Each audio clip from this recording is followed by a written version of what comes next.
قرآن ہے جہاں محبتیں ہیں وہاں محبت ہے رحمان کی. رحمان اور انسان، رحمان اور قرآن. اللہ تعالیٰ کے کلام سے، قرآن مجید سے محبت کرنے والوں کی محبت دیکھیے. کیسے انہوں نے اللہ کے کلام کو سنا، کیسے انہوں نے سمجھا، کیسے انہوں نے عمل کیا. جب سورہ نور کی آیت نمبر 22 اتری، وَلَا يَأْتَلِ أُولُو الْفَضْلِ مِنْكُمْ وَالسَّعَةِ أَنْ يُؤْتُوا أُولِي الْقُرْبَى وَالْمَسَاكِينَ وَالْمُهَاجِرِينَ فِي سَبِيلِ اللَّهِ وَلْيَعْفُوا وَلْيَصْفَحُوا أَلَا تُحِبُّونَ أَنْ يَغْفِرَ اللَّهُ لَكُمْ وَاللَّهُ غَفُورٌ رَحِيمٌ. اور تم میں سے فضل والے یعنی دینی اعتبار سے اور کشائش والے یعنی دنیاوی اعتبار سے اس بات کی قسم نہ کھائیں کہ وہ اس بہتان کے جرم میں شریک رشتہ داروں اور محتاجوں اور اللہ تعالیٰ کی راہ میں ہجرت کرنے والوں کو مالی مدد نہیں دیں گے. انہیں چاہیے کہ ان کا قصور معاف کر دیں اور ان کی غلطی سے درگزر کریں. کیا آپ اس بات کو پسند نہیں کرتے کہ اللہ تعالیٰ آپ کو معاف کر دے؟ اور اللہ تعالیٰ بے حد بخشنے والا، نہایت رحم والا ہے. تاریخ اسلامی کا ایک انتہائی اندوہناک واقعہ ہے واقعہ افک. سیدہ عائشہ صدیقہ رضی اللہ تعالی عنہا پر بہتان لگانے والوں میں بعض مسلمان بھی نادانی سے شریک ہو گئے تھے. ان میں سے ایک مستہ بھی تھے جو ایک مفلس مہاجر ہونے کے علاوہ سیدنا ابو بکر صدیق رضی اللہ تعالی عنہ کے بھانجے تھے، کیونکہ ان کی والدہ ام مستہ سیدنا ابو بکر کی خالہ زاد بہن تھیں. واقعہ افک سے پہلے سیدنا ابو بکر ان کی مدد بھی کرتے تھے اور ان کی کیئر کرتے تھے.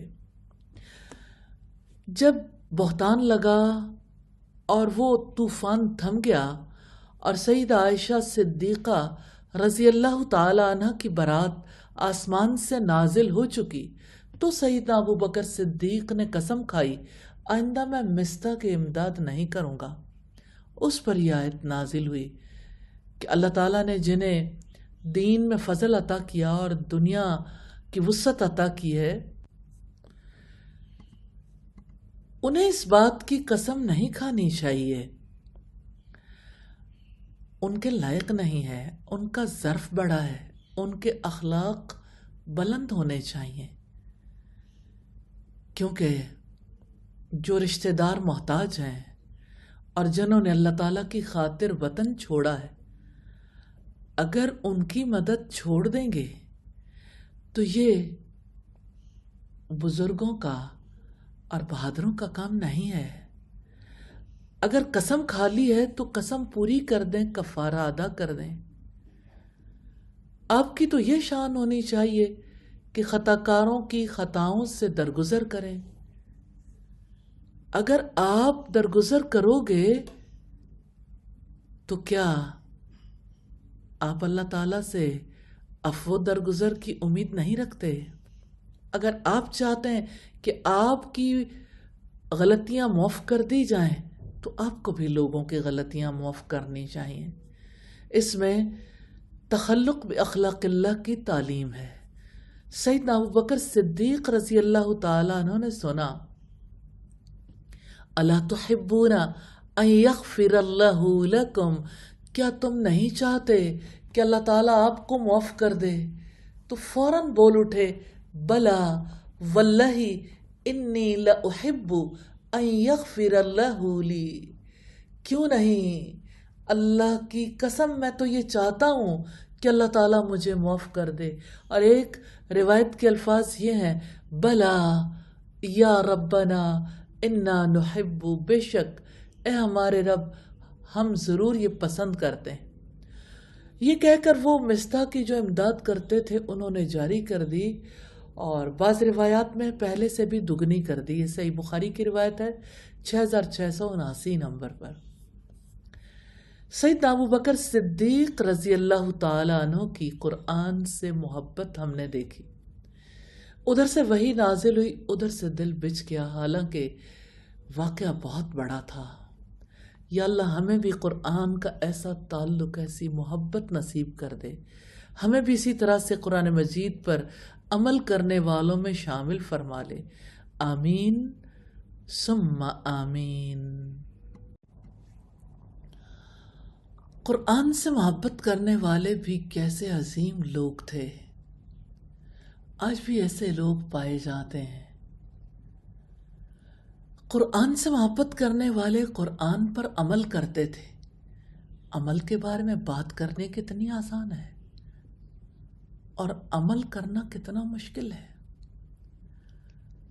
تاریخ کے اوراق الٹ کر دیکھیے، سیدہ عائشہ صدیقہ نے کیسے بہتان لگانے والوں کو معاف کر دیا جب اللہ تعالیٰ نے ان پر احسان کیا۔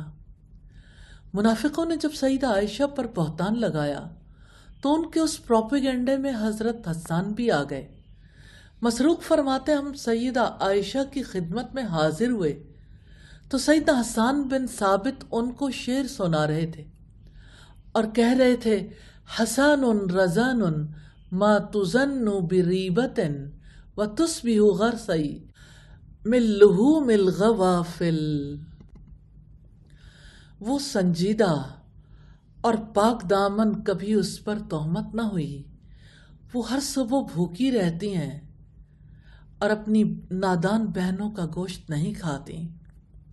سیدہ عائشہ صدیقہ نے سیدنا حسان سے کہا، یہ تو ٹھیک ہے مگر آپ ایسے نہیں ہو۔ مسروق کا کہنا ہے کہ میں نے سیدہ عائشہ سے عرض کیا، آپ حسان کو اپنے پاس کیوں نہیں آنے دیتی؟ حالانکہ اللہ تعالیٰ نے سورہ نور میں فرمایا، وَالَّذِي تَوَلَّى كِبْرَهُ مِنْهُمْ لَهُ عَذَابٌ عَظِيمٌ، یعنی جس نے اس تہمت کے لگانے میں زیادہ حصہ لیا اس کو برا عذاب ہوگا۔ سیدہ عائشہ نے فرمایا، اندھے ہو جانے سے زیادہ کیا عذاب ہوگا؟